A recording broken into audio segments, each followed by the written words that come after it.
I'm a doctor, a father, an American, an Indian. I've had conversations about life from every angle, and as I've navigated the South Asian experience, I share stories of people and their purpose. And what they're saying over and over again is, trust me, I know what I'm doing.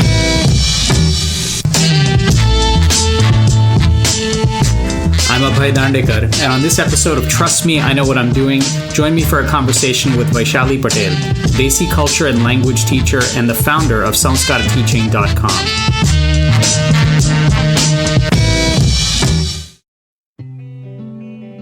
For so many of us in this complex and diverse diaspora, and particularly for communities that live outside of South Asia, consciously or not, we have deep links to language and culture. For me, aside from my name and the color of my skin, language has always been a foundation of my identity. Hearing a conversation or a song or a phrase in a South Asian language can evoke so many reactions, but for me, it channels comfort, curiosity, community, and a lot of pride. It was and is the main connective tissue to most of my relatives from every generation, and this connective tissue has even more infrastructure with the internet and social media. Exploring ways to harness this is a passion for Vaishali Patel, the founder of sanskarateaching.com, who's been linking generations to language and culture for nearly 20 years. Vaishali came to San Diego, California from Baroda when she was just a teenager, and her experiences in an extended family as an Indian American inspired her to teach Gujarati and create terrific outreach and learning programs in so many other languages as well. Plus, her online Kamla Masi persona on TikTok and YouTube makes the journey a lot of fun. She's so passionate about sharing Desi culture, and we caught up recently to talk about her journey and how the pandemic has affected the learning and teaching experience. I feel like the pandemic has equalized everyone when it comes to how we learn, particularly from a distance, and it's magnified that presence of online learning. I'm so curious, for someone who has been teaching for so long and in so many different ways, how has this all changed or affected your teaching? How has it perhaps made you an even better teacher?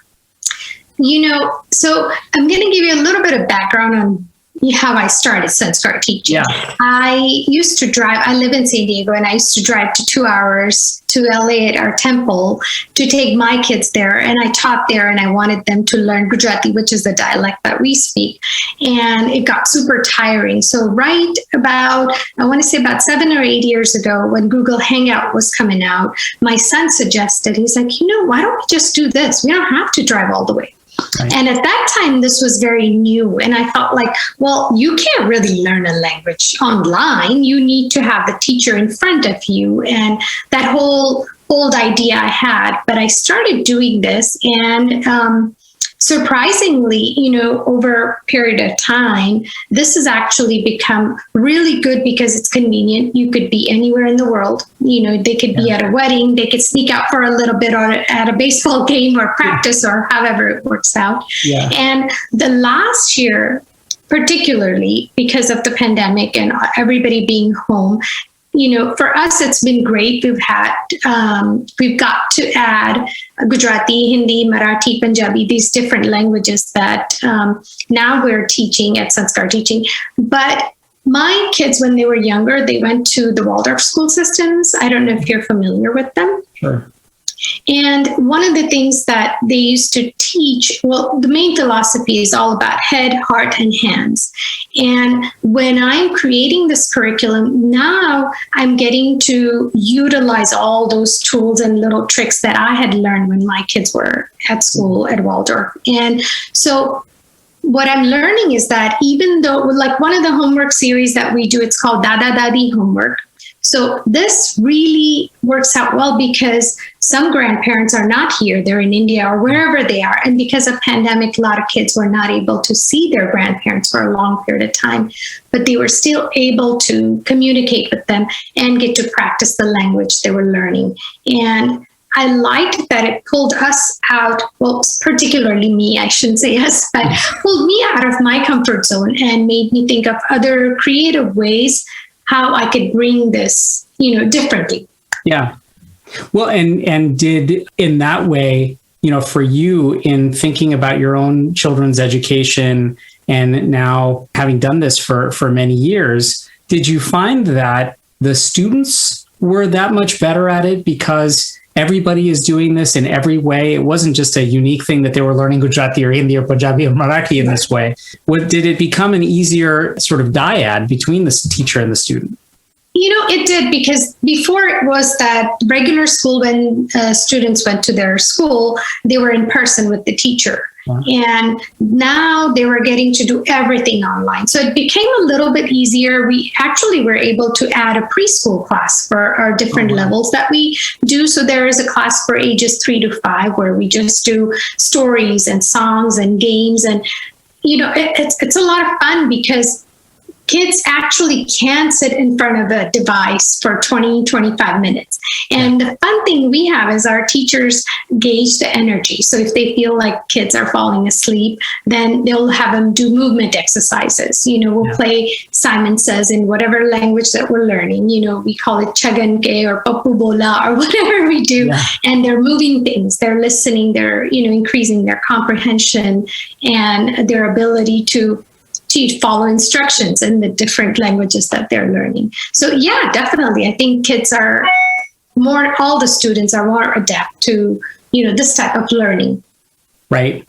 And let me ask you, did you come to this, aside from being sort of the osmotic teacher and going through your children's education, but did you have a teaching background before you started any of this? No, I do not. I actually was a pre-med. Yeah. Just like most Indian students in the 90s. But I got married and I was pregnant with my daughter. She was our honeymoon baby. And I really wanted to stay at home and raise my kids. Yeah. And it was one of those things that was divine timing that it worked out well. And then I was teaching folk dances because that's when I first came from India. I grew up in India. I was 16 when I came here. And one of the ways that I've stayed in touch with my culture has been dance. And our Gujarati folk dances, Garba, and other things that we were doing for competitions. Once I got married and I had my kids, I started teaching it. But the experience of this sounds like it's been made you into sort of a master teacher, because you've had to, in fact, steer and curate and make it into sort of an enterprise. And is this kind of thing, has it developed into a passion for you that, wow, you were excited by it and this is kind of your calling? Most definitely. Initially when I started the program, I was too focused on making it really good and, making it almost like, oh, I want somebody else to like it. Yeah. Over a period of time, it's become where would I put my children in the school? I want my students to really enjoy and, make the learning more effective. And one of the reasons I'm able to do this is because my family is wholeheartedly behind me. So at dinner table, our conversations are, well, if it was a teen class, Mom, what kind, this is how teens learn. And so it's kind of nice. Or my husband will say, hey, you should talk about this. This is a really important. So I love that it's become more of a group effort. Yeah. That everybody is pitching in and these new ideas and these new stories. And, I don't know, on TikTok, I play this character called Kamla Masi, which is I've seen that, yes. It's a typical Gujarati mom that I do. Yeah. And that also came to be from my conversations with my sister. So basically what you see is how I live my life. And I want to make sure that I'm able to share what's working for my family and for me with everybody else. And initially, yes, there was this idea of, am I qualified enough? I don't have a certification. Should I even be teaching? All of that was there. But being part of the Waldorf system has really taught me that, the goal of a teacher is really to nurture a mind. And there are lots of different ways to do this. Just having a little piece of paper that says you're qualified now is not the only way. You mentioned that you emigrated here from Baroda in Gujarat, and when you were younger, and 16 even. Comparing then and now, in some ways, this is elemental to many of the kids and even parents who are taking your class or putting their kids through this class. I mean, comparing then and now, did you think of yourself, or even then, did you think of yourself as sort of an Indian in America or now an American who happens to be from India? Does that matter in that way? I think times have changed dramatically in that short span of time, because when I first came here, I grew up in Vadodara in a school that was all Gujarati medium. So I didn't speak a word of English. Yeah. I came here, I went to a predominantly Caucasian school in Anaheim. Yeah. So, it was a big change at 16, especially. And for the longest period of time, I didn't want to have anything to do with being Desi or my Desiness. So I tried super hard to assimilate, did the whole perm thing and the color context, everything I could at that time. And it's because the culture wasn't as diverse as it is now.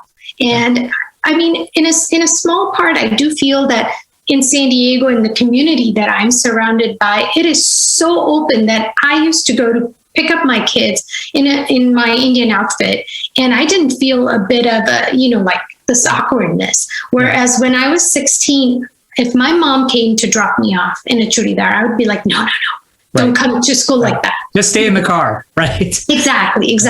And the amount of things that are, available for younger children. When I came here, I had cousins who were younger.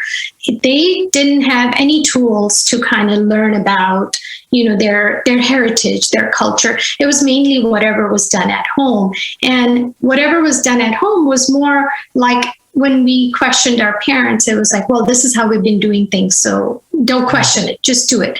One of the things that I love sharing on our social media and our school is that I go explore the traditions and rituals, and I find out why we do certain things the way we do it. And so our classes aren't strictly about just language learning. It's about the lifestyle, right.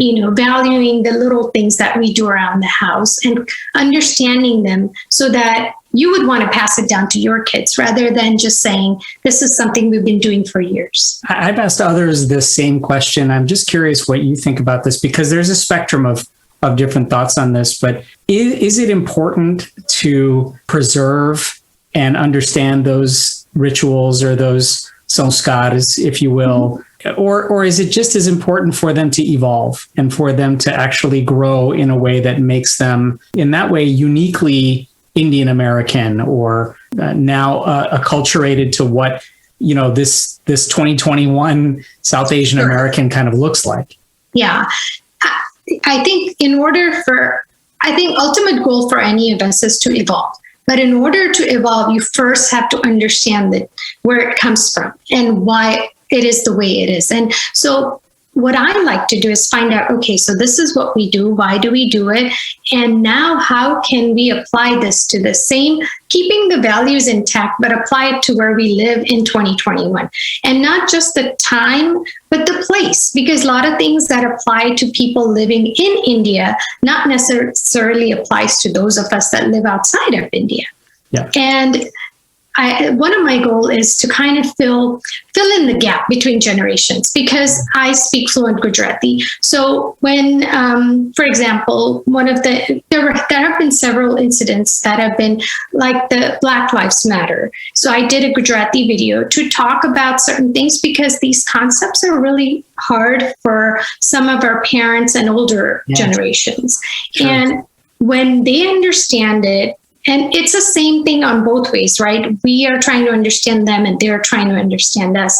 And, I get to be in that place where I could kind of say, hey, listen, this is where we are. I'm reflecting on my own experience. I'm a son of immigrants, and we grew up with my grandparents in the house speaking Marathi, and my wife's also Marathi. So we tried our best as much as possible so our kids could speak and sort of get the same kind of value, but we for the most part relied on our family and ourselves to do so. And but I'm curious about one thing, and that is those who don't necessarily have family or connectivity, those who don't live in a place where there are a lot of Indians. I would imagine that at least finding the connectivity back to a platform that you're helping to magnify and amplify here probably serves its best service in that way. I mean, do you have some students or families or folks who are actually doing this where there isn't a community, there isn't a Gujarati community, there isn't a Hindi community, that kind of thing? Not only that, but also because as we grow, there are a lot of students that are from mixed families. So one parent is Indian, one parent is not. And both of their cultures are important to each of them. And they want to make sure that their children learn this. And for example, our adult classes, because we have adult classes for those that are either in a relationship with, somebody who's Gujarati, Marathi, Hindi, Punjabi. And once they've actually, graduated from the classes, they've created their own little communities where they have their own clubhouse groups where, so although they may not constantly be surrounded by the language, we are hoping, and we're slowly creating this community, a platform where they can reach out to each other, find resources, here's a great new Gujarati movie that came out. You should all watch it, things like that. Or here's a Garba event that's going to be happening in this town, or where can we get together? Simple, small little things that, we can keep them connected and yet, be wherever they are. At a wedding, perhaps. Yeah. Who knows? I love that analogy, right? I mean, you could be at a wedding, but you could also be learning Hindi. You could. I always come back to this question to some degree, and I'm not even sure what the answer actually is. But, for many in our community, this answer means a lot of different things to everyone. But I'm curious what you think about this. Other than our appearance and our names, is language the central component of what makes us actually South Asian? No matter where we are. I mean, at some point, it must boil down to what else other than my own name and the way I look makes me Indian or South Asian or South Asian American. So I think, to me, this is my limited understanding, is that, culture is definitely, so your appearance, yes, and your name, but also the way you live your life. And a lot of the ways that we live our life, that is our culture. And language is a big part of that. I could be, how do you know that, there's this TikTok trend going on, tell me you're Indian without telling me you're Indian, or some things like that.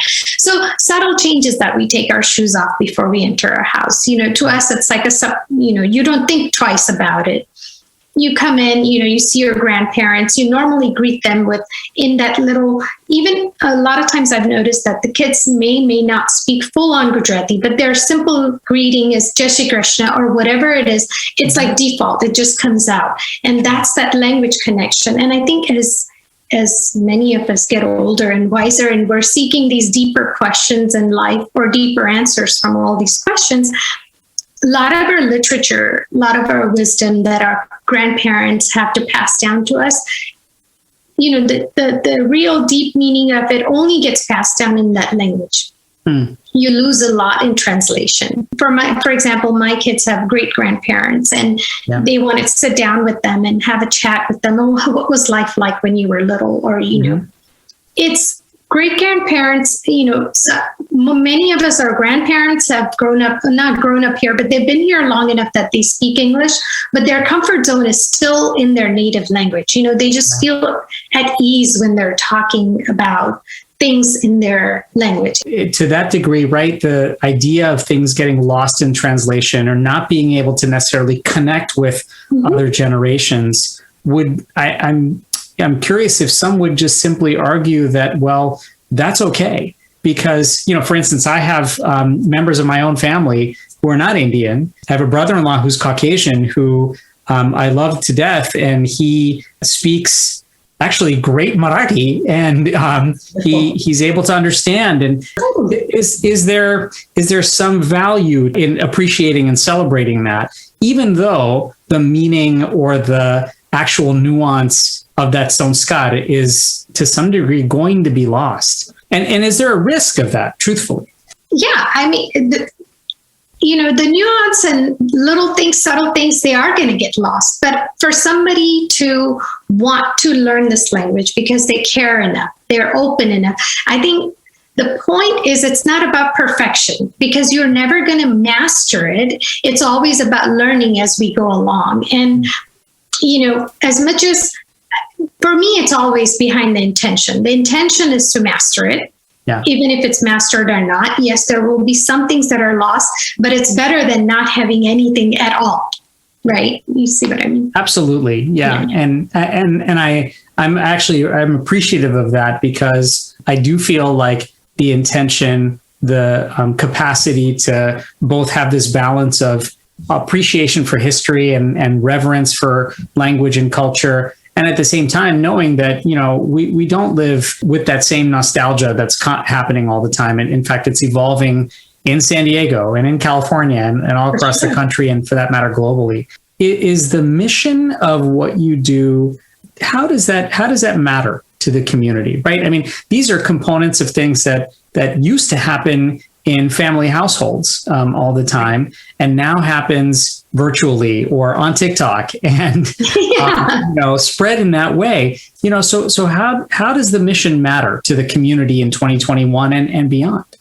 Right. So one of the things that I've seen in younger parents these days is, so when I grew up in India, it was different. When I had my kids, it was different. Not a whole lot of parents were teaching their kids Gujarati, Hindi, Marathi, for probably the same reason as I wanted to assimilate so badly. I didn't want to be, if I was at a little league game, I talked to my son in English, just so that people knew I could fit in here. I know the language. Right. It wasn't, but it came to that point where my husband always spoke Gujarati to my kids. He wasn't worried about fitting in, but I had to adjust to that. And now, as I see some of our students and parents go through this, my goal is that parents will know the value of our language, that doesn't matter where you are. My kids will always learn English. When they're babies, you're afraid. First, they go to preschool and they don't speak a word of English. It's okay. Yeah. Because I want people to value this, that, in a sense, to be more comfortable in your own skin. This is who I am. I speak Gujarati, and I'll speak it at any event, wherever I am, where I know that the other person I'm talking to understands it. And the more, I'm beginning to see this even in my extended family, as people, when they're around me, they'll start talking in Gujarati, because they know that I'm, regardless of if they respond back in Gujarati or not, I'm going to continue talking to them until they start talking back. Well, and the level of connection is just so different, right? I mean, the idea of greeting someone as saying, hi, Vaishali, how are you? Versus, Kem cho, Vaishali. There's a different kind of connection that must occur with that in an era of Google Translate and, really being able to just have language knowledge and skills at your fingertips. Why do we need a community of language learners and, building more people with enthusiasm and interest in language in a way that doesn't just simply need, answer to something like Google Translate? Right. So first, Google Translate, when it comes to Gujarati, I'm not sure about Hindi, but when it comes to Gujarati, it is not accurate all the time. No, right. And it is, it's one of the tools. It's a great tool in emergency. I guess you could survive if you really needed to. Yeah. However, our goal is not to let you just get past by, bare minimum Gujarati. It's more, one of our adult students, she is not in a relationship with a Gujarati person. She doesn't work for anybody who's Gujarati. She just wants to learn Gujarati, and that makes me so happy. And when your students and a lot of parents, the kids are doing that, parents are making an effort doing this, it goes beyond just learning the language, because now you're learning, the lifestyle, our value systems, our rituals, our simple things. One of the teachers the other day said, the student asked that, why do we always say majamachu when somebody asks you, how are you in Gujarati? She said, because, we choose in Gujarati, we just say majamachu because you choose that, happy attitude or whatever it is. And then it clicked on the student's mind. It was a little boy, and he's like, oh, I'm Gujarati. That means I say ho majamachu. It's that connection you make that I think in today's world, a lot of us are trying to find out, where do I belong in this big wide world? Yeah. knowing your language, your culture, your community, it kind of gives you that sense from early on that this is where I am. That's why I think it's important to create a sense of a community where you don't feel embarrassed about speaking your language. You see the value, so you pass it down to your generation and create those, deeper, lasting connections with your older family members.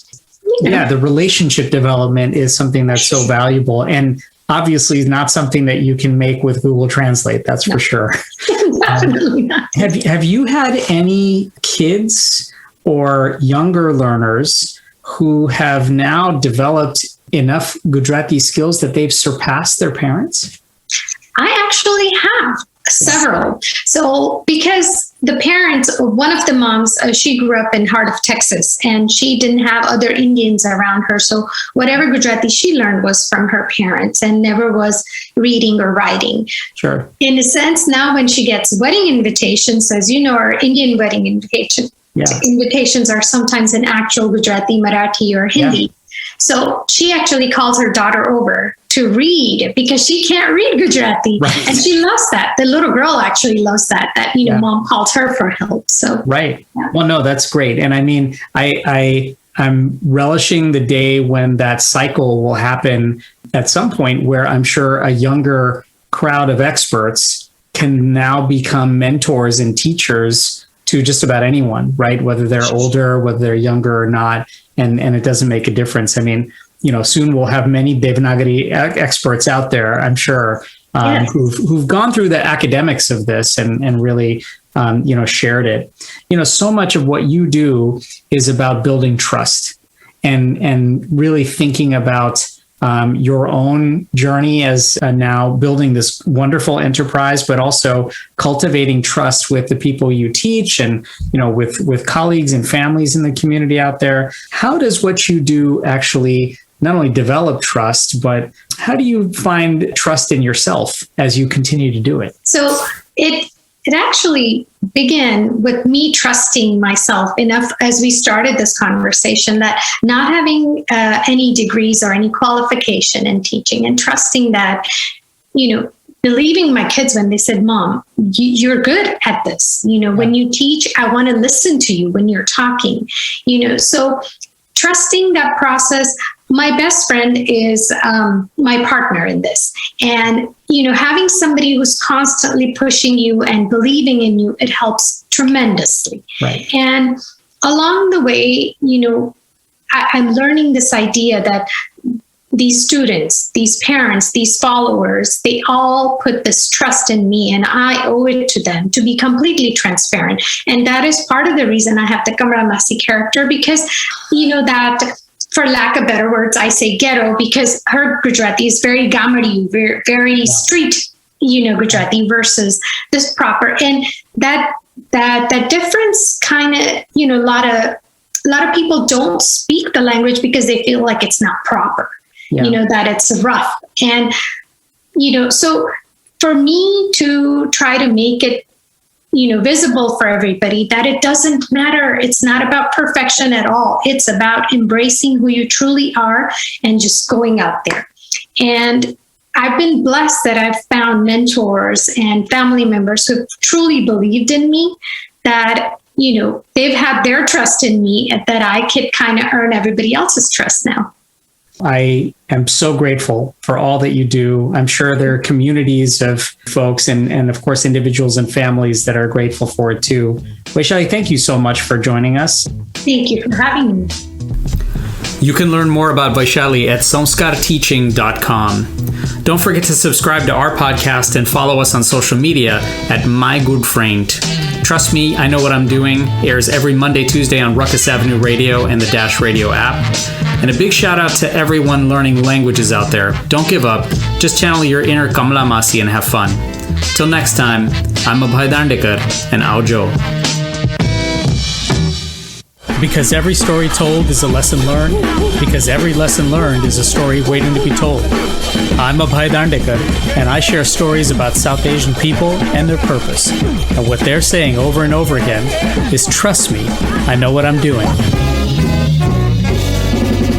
Hear it every Monday, Tuesday on Ruckus Avenue Radio or wherever you get your podcast.